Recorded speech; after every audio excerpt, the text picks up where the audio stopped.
Assalomu alaykum. Elektron ko'rinishdagi mehnat daftarchasini yuklab olish uchun brauzerdan mymehnat.uz saytiga kiramiz. mymehnat.uz. Xo'p, demak, tizimga kirish tugmasini bosamiz. Xo'p, demak, OneID dan ro'yxatdan o'tamiz. Login parol yozing chiqdi, bosamiz. JSR raqamini yozamiz.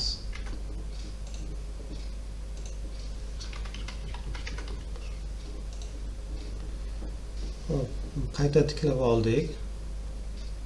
Endi SMS orqali kelgan login parol bilan kirib olamiz.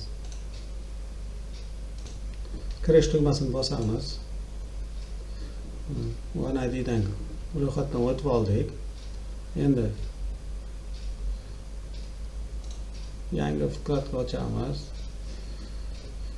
Xo'p, mymehnat saytiga kirib olamiz. Xo'p, tizimga kirish nuqtasini bosamiz. Xo'p, bizda OneID dan ro'yxatdan o'tdik, mana ochib beradi. Xo'p, jismoniy shaxs kabinetini tanlaymiz, davom etish tanlaymiz. Bizning ma'lumotimiz kelib chiqadi, mana. Demak, pastga tushamiz.